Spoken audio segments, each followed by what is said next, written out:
प्रिय विद्यार्थियों, मैं रेखा कृष्णन आज आपको आपकी पाठ्य पुस्तक का पाठ 15 नौकर निबंध पढ़ाने वाली हूँ। इस निबंध में लेखक ने गांधी जी की कार्य स्वयं करने की अद्भुत क्षमता और शक्ति को बताया है। उनका सेवा भाव बताया गया है। अपना कार्य स्वयं करना, अपने हित हेतु किए गए कार्यों में सहभागी रहना। इसके अलावा बड़ों के प्रति समर्पण भाव, जातिगत भावनाओं को समाप्त करने का प्रयास उन्होंने किया। तो चलिए आज का निबंध हम शुरू करते हैं। इस निबंध के लेखक हैं अनु बंदोपाध्याय। आश्रम में गांधी जी कई ऐसे काम भी करते थे जिन्हें आमतौर पर नौकर चाकर करते थे। जिस जमाने में वे बैरिस्ट्री से हजारों रुपए कमाते थे, उस समय भी वे प्रतिदिन सुबह अपने हाथ से चक्की पर आटा पीसा करते थे। मतलब जब वो वकालत किया करते थे तब भी अपना काम वो स्वयं ही करते थे। चक्की चलाने में कस्तूरबा और उनके लड़के भी हाथ बटाते थे। इस प्रकार घर में रोटी बनाने के लिए महीन या मोटा आटा वे खुद पीसा करते थे। जब भी उनको आटा पीसना होता था वो किसी से कहते नहीं थे, वो स्वयं, चाहे पतला पीसना हो आटा चाहे मोटा पीसना हो, वो स्वयं पीसा करते थे। साबरमती आश्रम में गांधी जी ने पिसाई का काम जारी रखा। जब वो आश्रम चले गए तो भी वो आटा स्वयं ही पीसा करते थे। वो चक्की को ठीक करने में कभी कभी घंटों मेहनत करते थे। एक बार एक कार्यकर्ता ने कहा कि आश्रम में आटा कम पड़ गया। जो एक दिन कार्यकर्ता मतलब होता है काम करने वाला, उस कार्यकर्ता ने उनने कहा कि आटा खत्म हो गया।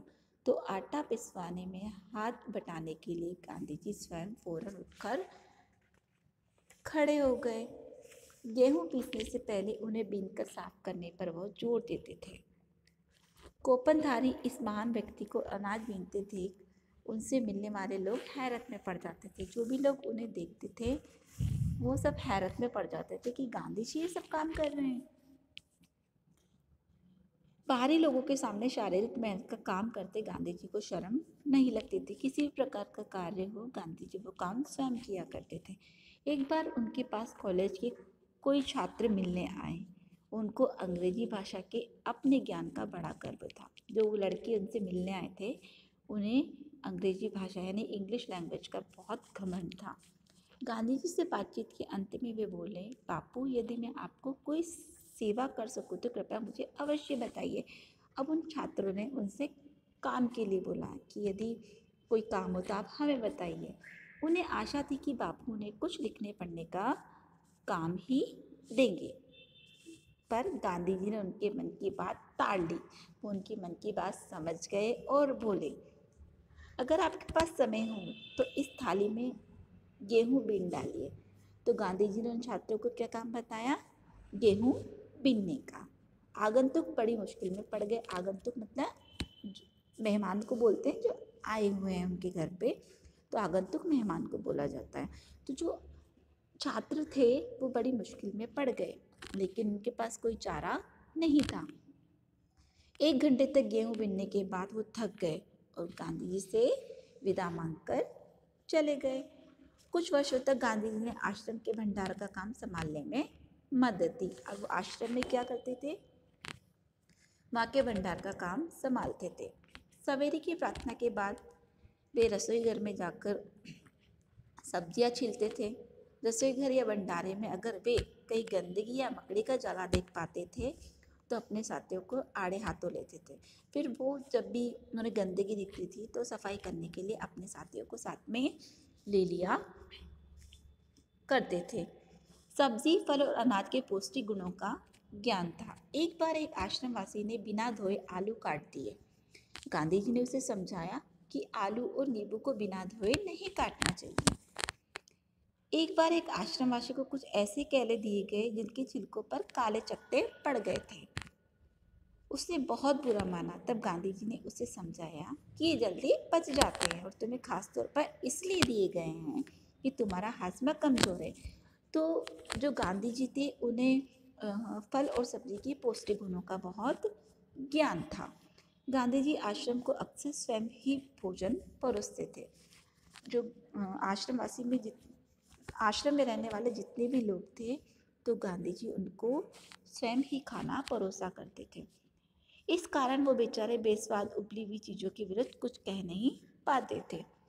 दक्षिणी अफ्रीका की एक जेल में वो सैकड़ों कैदियों को दिन में 2 बार भोजन परोसने का कार्य भी कर चुके थे। यानी दक्षिणी अफ्रीका के जेल में भी वो कैदियों को खाना परोसा करते थे।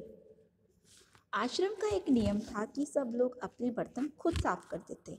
आश्रम में एक नियम बना रखा था कि जो भी खाना खाएगा वो अपने बर्तन स्वयं साफ करेगा। रसोई के बर्तन बारी बारी से कुछ लोग दल बांधकर धोते थे, मतलब दल बांधकर मतलब ग्रुप बनाकर, समूह बनाकर धोया करते थे। एक दिन गांधी जी ने बड़े बड़े पतीलों को खुद साफ करने का काम अपने ऊपर ले लिया। अब उन्होंने क्या सोचा कि अब सारे बड़े बड़े बर्तन मैं साफ करूँगा।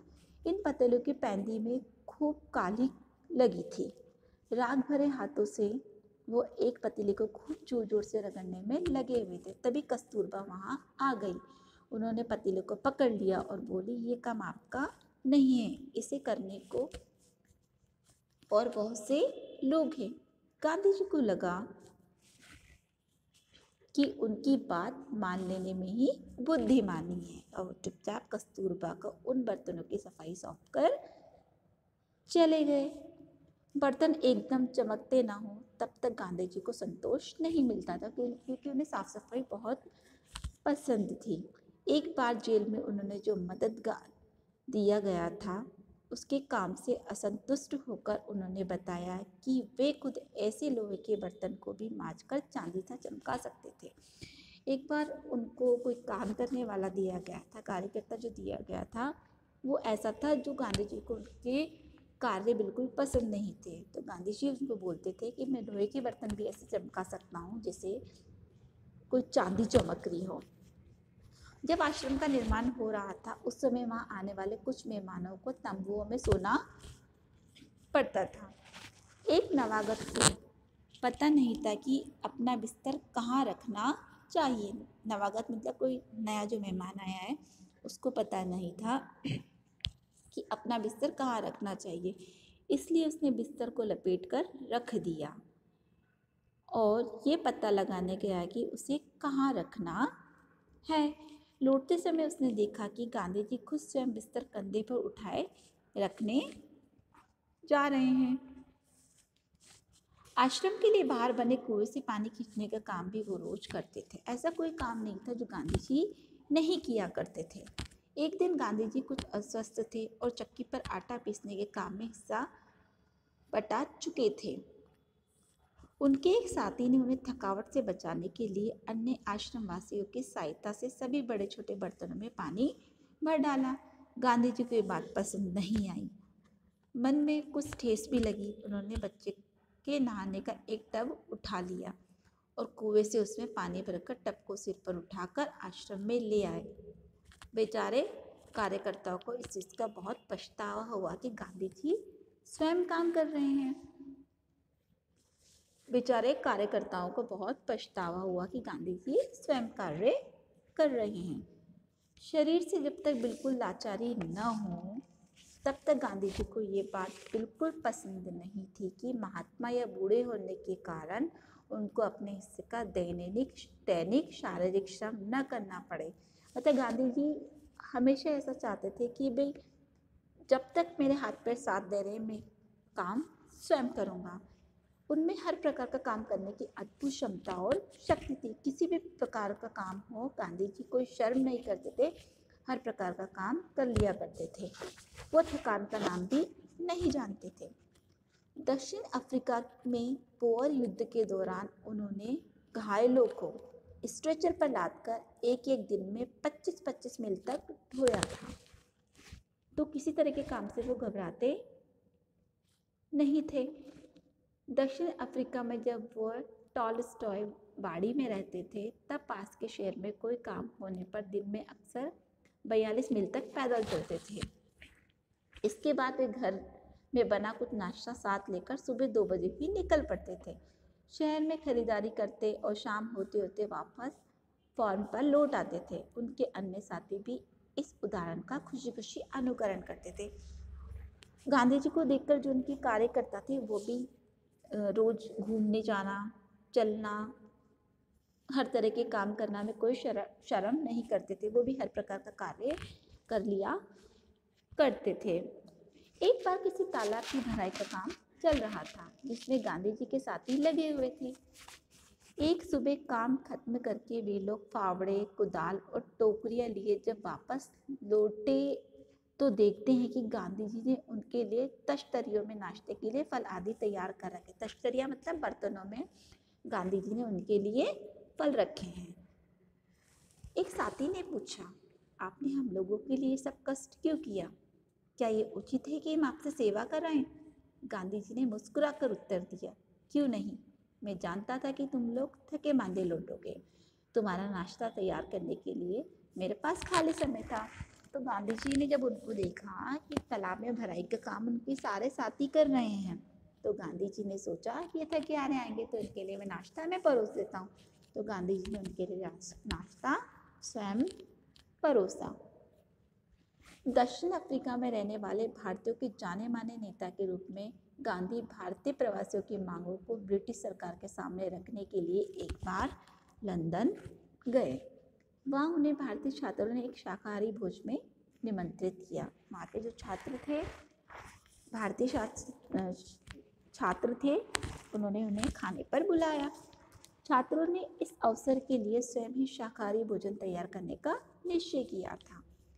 तीसरे पहर 2 बजे एक दुबला पतला और छरारा आदमी आकर उनमें शामिल हो गया और तश्तरियाँ धोने, सब्जी साफ करने और अन्य छुटपुट काम करने में उनकी मदद करने लगा। बाद में छात्रों का नेता वहां आया तो क्या देखता है कि वो दुबला पतला आदमी और कोई नहीं, उस शाम को भोज में निमंत्रित उनके सम्मानित अतिथि गांधी थे। तब भारतीय छात्रों ने उन्हें खाने पर बुलाया तो गांधी जी स्वयं इस काम में शामिल हो गए। वो बर्तन धोने लगे और स्वयं ही सब्जियां साफ करने लगे और वहाँ काम में छोटी छोटी मदद करने लगे। पर बाद में पता चला कि दुबला पतला आदमी कौन था, वो स्वयं गांधी जी थे। गांधी दूसरों से काम लेने में बहुत सख्त थे, बहुत कठोर थे, लेकिन अपने लिए दूसरों से काम कराना उन्हें नापसंद था। जो गांधी जी थे वो किसी से अपना काम नहीं कराते थे। एक बार एक राजनीतिक सम्मेलन से गांधी जब अपने डेरे पर लौटे तो रात हो गई थी। सोने से पहले वे अपने कमरे का फर्श पुहार रहे थे मतलब झाड़ू लगा रहे थे। उस समय रात के 10 बजे थे। एक कार्यकर्ता ने दौड़कर गांधी के हाथ से बुआरी ले ली। बुआरी मतलब झाड़ू को ले लिया। जब गांधी गांव का दौरा कर रहे थे उस समय रात को यदि लिखते समय लालटेन का तेल खत्म हो जाता था तो चंद्रमा की रोशनी में वे ही पत्र पूरा कर लेना ज़्यादा पसंद करते थे। ठीक है, जब गांधी जी गांव में घूम रहे होते थे उस समय रात को यदि लिखते समय भी लालटेन का तेल खत्म हो जाता तो चंद्रमा की रोशनी में लिखना ज़्यादा पसंद करते थे। लेकिन सोते हुए अपने किसी थके हुए साथी को नहीं जगाते थे, वो किसी को परेशान नहीं करते थे। नोआखली पदयात्रा के समय गांधी जी ने अपने शिविर में केवल 2 आदमियों को ही रहने की अनुमति दी। इन दोनों को यह नहीं मालूम था कि खाकरा कैसे बनाया जाता है। इस पर गांधी स्वयं रसोई में जा बैठे और निपुण रसोइयों की तरह उन्होंने खाकरा बनाने की विधि बताई। उस समय गांधी की अवस्था 78 वर्ष की थी। ठीक है, गांधी जी को बच्चों से बहुत प्रेम था। अपने बच्चों के जन्म के 2 माह बाद उन्होंने कभी किसी दाई को बच्चे की देखभाल के लिए नहीं रखा। अपने बच्चों की देखभाल भी वो स्वयं ही किया करते थे। वे मानते थे कि बच्चों के विकास के लिए माँ बाप का प्यार और उनकी देखभाल बहुत अनिवार्य है, बहुत ज़रूरी है। वे माँ की तरह बच्चों की देखभाल कर सकते थे, खिला पिलाकर उन्हें बहला सकते थे। एक बार दक्षिण अफ्रीका में जेल से छूटने के बाद घर लौटने पर उन्होंने देखा कि उनके मित्र की पत्नी श्रीमती पॉलक बहुत ही दुबली पतली और कमज़ोर हो गई थी। उनका बच्चा उनका दूध पीना नहीं छोड़ता था। वो उसका दूध छुड़ाने की कोशिश कर रही थी। बच्चा उन्हें चैन नहीं लेने देता था और रो रखकर उन्हें जगाए रखता था। गांधी जी जिस दिन लौटे उसी रात से उन्होंने बच्चे की देखभाल का काम अपने हाथों में ले लिया। सारे दिन बड़ी मेहनत करने, सभाओं में भाषण देने के बाद 4 मील पैदल चलकर गांधी कभी कभी रात को 1 बजे घर पहुंचते थे और बच्चे को श्रीमती पोलक के बिस्तर से उठाकर अपने बिस्तर पर लेटा लेते थे।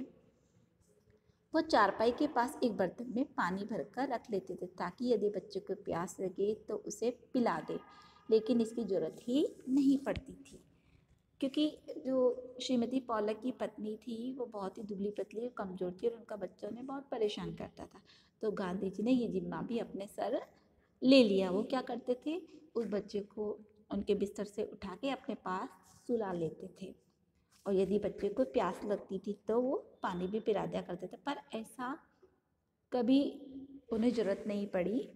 बच्चा कभी नहीं रोता और उनके बाद बच्चे के माँ मतलब बच्चों ने माँ का दूध छोड़ दिया। काफ़ी दिनों तक गांधी जी ने ऐसा किया तो बच्चे ने माँ का दूध पीना छोड़ दिया। गांधी अपने से बड़ों का बड़ा आदर करते थे। ठीक है, गांधी जी जो थे अपने से बड़ों का हमेशा सम्मान किया करते थे। दक्षिणी अफ्रीका में गोखले गांधी जी के साथ ठहरे हुए थे। गोपाल कृष्ण गोखले गांधी जी के साथ रुके हुए थे। उस समय गांधी जी ने उनके दुपट्टे पर इस्त्री की। किसके दुपट्टे पर इस्त्री की? गोपाल कृष्ण गोखले के दुपट्टे पर इस्त्री की। वो उनका बिस्तर ठीक करते थे, उनको भोजन स्वयं परोसते थे और उनके पैर दबाने को भी हमेशा तैयार रहते थे। गोखले बहुत मना करते थे लेकिन गांधी जी नहीं मानते थे। महात्मा कहलाने से बहुत पहले एक बार दक्षिण अफ्रीका से भारत आने पर गांधी कांग्रेस के अधिवेशन में गए। वहाँ उन्होंने गंदे पाखाने साफ किए और बाद में उन्होंने एक बड़े कांग्रेसी नेता से पूछा कि मैं आपकी क्या सेवा कर सकता हूँ। नेता ने कहा, मेरे पास बहुत से पत्र इकट्ठे हो गए हैं जिनका जवाब देना है। मेरे पास कोई कारकुन नहीं है। कारकुन मतलब कार्यकर्ता नहीं है जिसे मैं काम कारकुन मतलब कार्यकर्ता, काम करने वाला नहीं है जिसे मैं काम दे सकता हूँ। क्या तुम ये काम करने को तैयार हो? गांधी ने कहा, जरूर, मैं ऐसा कोई भी काम करने को तैयार हूँ जो मेरे सामर्थ्य से बाहर ना हो। ये काम उन्होंने थोड़े ही समय में समाप्त कर डाला। इसके बाद उन्होंने उन नेता की कमीज के बटन आदि लगाने और उनकी अन्य सेवा का काम भी खुशी खुशी से किया। मतलब गांधी जी को किसी भी कार्य करने में कोई शर्म या झिझक नहीं होती थी। जब कभी आश्रम में किसी सहायक को रखने की आवश्यकता होती थी तब गांधी जी किसी हरिजन को रखने का आग्रह करते थे। उनका कहना था कि नौकरों को हमें वेतनभोगी मजदूर नहीं, अपने भाई के समान समझना चाहिए। उनका मानना यह था कि नौकर को नौकर नहीं समझना चाहिए बल्कि अपने समान ही समझना चाहिए। इसमें कुछ कठिनाइयाँ हो सकती है, कुछ चोरियाँ हो सकती है, फिर भी हमारी कोशिश सर्वथा निष्फल नहीं जाएगी। उन्हें मालूम ही ना था कि किसी को नौकर की भांति कैसे रखें। एक बार भारत की जेल में उनके कई साथी कैदियों को उनकी सेवा टहल का काम सौंपा गया। एक आदमी उनके फल धोता या काटता, दूसरों बकरियों को धोता, तीसरा उनके निजी नौकर की तरह काम करता और चौथा उनके पाखाने की सफाई करता। मतलब जितने वहाँ पे उनकी सेवा के लिए नौकर लगाए गए थे, साथी लगाए गए थे, वो उनका एक एक काम सब किया करते थे। एक ब्राह्मण कैदी उनके बर्तन धोता था और 2 गोरे यूरोपियन प्रतिदिन उनकी चारपाई बाहर निकालते थे। गांधी जी ने देखा कि इंग्लैंड के ऊंचे घरानों में घरेलू नौकरों को परिवार का आदमी माना जाता था। एक बार एक अंग्रेज के घर से विदा लेते समय उन्हें ये देखकर खुशी हुई कि घरेलू नौकर का उनसे परिचय नौकरों की तरह नहीं बल्कि परिवार के सदस्य के समान कराया गया। तो ये चीज़ देखकर गांधी जी को बहुत खुशी हुई कि यहाँ पर नौकर को नौकर नहीं समझा जाता बल्कि परिवार का एक सदस्य समझा जाता है। एक बार एक भारतीय सज्जन के यहाँ काफ़ी दिनों तक ठहरने के बाद गांधी जी जब चलने लगे तब उस घर के नौकरों से उन्होंने विदा ली और कहा, मैं कभी किसी को अपना नौकर नहीं समझता, उन्हें भाई या बहन ही माना है। आप लोगों को भी मैं अपना भाई समझता हूँ। आपने मेरी जो सेवा की उसका प्रतिदान देने की सामर्थ्य मुझ में नहीं है। लेकिन ईश्वर आपको इसका पूरा फल देगा। ठीक है। तो जो बंधु अनु बंदोपाध्याय है, ये एक लेखिका है। ठीक है। स्वतंत्रता आंदोलन के साथ साथ सामाजिक कामों में भी गांधी जी की अभिन्न सहयोगी रही हैं। उन्होंने collected workers of Mahatma Gandhi के संपादन के अलावा कस्तूरबा ट्रस्ट के साथ भी काम किया है। ठीक है। बहुरूप गांधी में लेखिका ने गांधी जी की दिनचर्या के उन कार्यों को रोचकता से लिखा है जिन्हें गांधी खुशी से करते थे। गांधी जी केवल राष्ट्रपिता, स्वाधीनता के निर्माता ही नहीं थे, उनके जीवन के हर प्रसंग से सीखा जा सकता है। अब इस निबंध में गांधी जी के बारे में जो कुछ बताया गया है, एक तो गांधी जी अपना काम स्वयं करना पसंद करते थे। वो नौकर को नौकर नहीं समझा करते थे। यदि कोई बंदा उनका कोई काम करता था तो उस काम को भी वो स्वयं कर लिया करते थे। किसी भी प्रकार का कोई भी कार्य हो, किसी तरह की झिझक नहीं करते थे। ठीक है। बड़ों के प्रति उनका समर्पण भाव था। ठीक है। उन्होंने जितनी भी जातिगत भावनाओं को समाप्त करने का इसमें प्रयास किया गया है। वो चाहते थे यदि किसी कार्य मतलब किसी हम कार्यकर्ता को लगाएं या काम पे रखें तो वो हरिजन को पहले काम पे रखने की बात किया करते थे। ठीक है। नौकरों को वो भाई के समान समझा करते थे। ठीक है। तो आशा करती हूँ कि आज का ये निबंध आपको समझ में आया होगा। धन्यवाद।